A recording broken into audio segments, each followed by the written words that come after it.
minsan, on surface, akala natin yung solusyon lahat alam natin, nandyan na.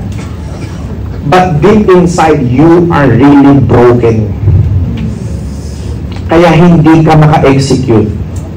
Kaya hindi mo masurpass yung result na meron ka dati. Kasi sa totoo lang, giba ka eh. Hirap ka eh. Minsan kasi iniisip mo na kagad yung end result.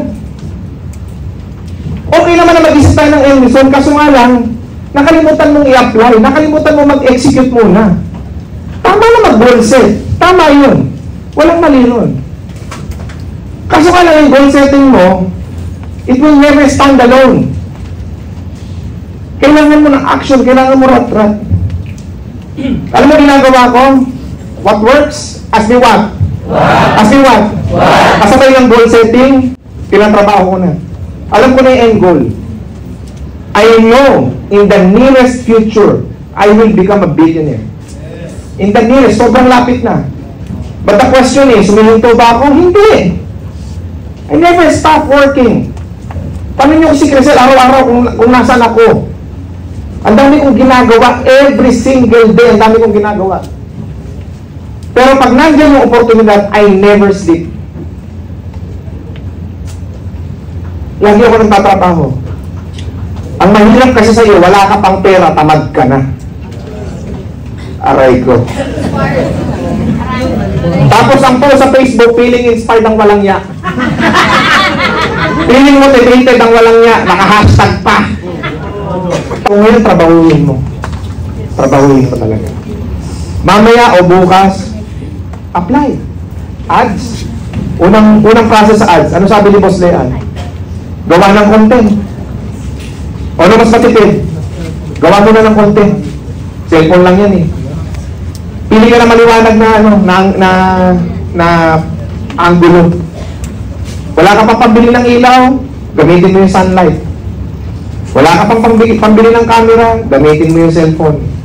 Wala ka pang pambili ng mic, kumiram ka ng isang cellphone, ipatong mo, ilapit mo sa bibig mo, doon ka mag-record, i-fill in mo sa CapCut. Ang CapCut po, may auto-subtitle na. 90% accurate, may konti ka na lang babaguhin. Wala ka pang pambayad sa editor, end-to-end cut. Ano ibig sabihin? Tatanggalin mo lang yung dead air. Ano yung dead air? Ito po yung timeline. Yan, audio. Tama? Yes. Okay. Minsan, hindi mo magsasalita. Tama, mali? Tama. Okay, yun na naman, magsasalita ka na naman. Minsan, hindi ka magsasalita. Tama? Tama. Ano gawin mo? Cut mo lang to. Tapos na. That's it. Pag nagduktong-duktong na yan, maniwala kayo, iba na impact niyan. Tama? Sundin niyo yung structure. Hook. Pinento na sa inyo kanina. Body. Conclusion. Yung conclusion, dahil networker kayo, palitan ninyo ng inspiration and motivation. And lagyan ninyo ng call to action. Please follow for more. Tama? Exaggerate yung mga natutunan natin today. Tama? Copy what's working. Record mo sa ChatGPT mo. Transcribe mo. Gawa ka ng sariling version mo. Atake mo kagad bukas. Fortunately, bukas napaka-expert mo na pag in-apply mo lahat to. Tama mali? Tama. Uulitin ko. Yung lahat ng natutunan mo ngayon, pag in-apply mo bukas, magaling ka na. Mahusay ka na. Ang tanong, sinong magkaka-apply? Before I end, napuyat na tayo dito. Huwag kayong magpapadala bago ko matapos.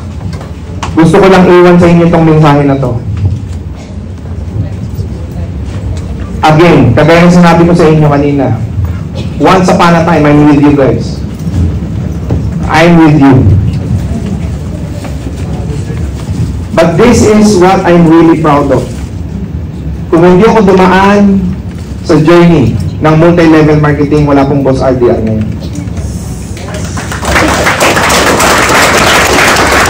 Ito ang naghubog sa akin. Ito ang nagpagaling sa akin. Kung bakit ako nagkaroon ng laban sa buhay. Kasi lagi mong tatandaan, yung laban mo lang yan. Huwag mong iisipin na may katulong ka. Kasi ang totoo, yung laban mo lang. Walang totoong magmamalasakit sa'yo. Walang totoong gagabay sa'yo. Wala eh. Pag-adult ka na, wala na yan. You're on your own. Trabahuhin mo yung tagumpay mo. Kasi bakit? Limitado ang pwedeng itulong sa'yo ng ibang tao. Pero gusto ko lang talagang tumulong. That's it. Okay? Kung meron kayong aatinan para magbago buhay nyo, isang tao yun, si Coach Ras. Sobrang laki ng utang na loob ko dyan sa tao na yan. At kahit kanina pinagmamalaki ko, na kung hindi dahil dyan sa tao na yan kay Coach Ras, wala po ako sa kinatatayuan ko ngayon. Ano na itulong niya sa'yo? Una, binalik niya ako sa Diyos. Spiritual. Sobrang, alam mo, sobrang lupit ni Coach Ras. Kanina patikim ba lang yung ginawa sa inyo? Bakit ko pinatikim sa inyo si Coach Ras? Kanina, bakit ko salita siya? Simple lang. Kasi minsan, on surface, akala natin yung solusyon lahat alam natin, nandyan na. But deep inside, you are really broken. Kaya hindi ka maka-execute. Kaya hindi mo masurpass yung result na meron ka dati. Kasi sa totoo lang, giba ka eh. Hirap ka eh. Lahat naman ng motivation, Boss RDR eh, sa mga upline, sa kumpanya, inaasam ko naman. Kaso nga lang, hindi na pumapasok eh. Hindi ko na siya kayang lumukin. Kasi kinakain na ako ng realidad ng buhay. You know, if there's something that I want to share with you right now, everybody has its own what? Pakibasa? Whether you like it or not, kung hindi kayo mayaman, meron kang maling paniniwala tungkol sa pera. At yan po, akala ko pera yung problema ko. Pero hindi ko alam ang problema ko pala yung relasyon ko sa Diyos. Akala ko dati problema ko pera, pero ang totoo palang problema ko, relasyon ko sa tatay ko, sa nanay ko.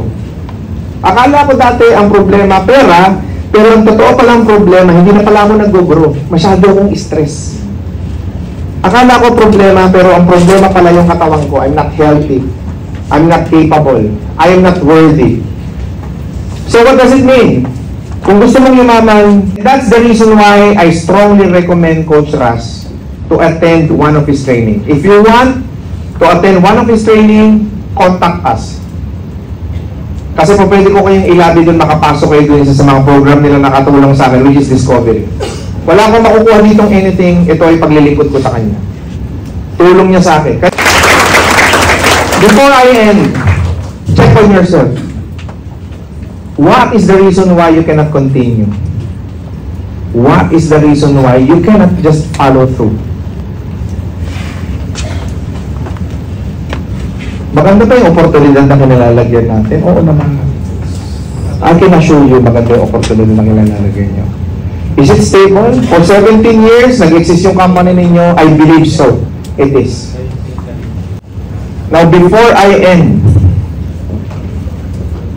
marami sa inyo, nakangiti, nakatawa, nakatingin kayo sa akin, na-inspire kayo, gusto nyo nang gumawa ng content later, but believe me, you are broken inside. So mamaya pag-uwi natin, just pray. Salamat kayo sa Divine Creator natin. And give you guidance. I-guide kayo. What you need is guidance for you to follow through. Now, kapag nangyari yan sa buhay nyo, everything is given. Your house, your dream car, your dream life, your dream family, it is all given. Now, I'm here just an instrument reminding you na huwag kang hihinto, huwag kang titigil, huwag kang hihinto at huwag kang bibigay. Kasi maraming mga taong mangliligaw sa iyo sa labas. Dadalhin ka sa kung ano-ano mga opinion nila sa buhay. Always remember this. That is their own opinion. Not your opinion, not my opinion, but their opinion.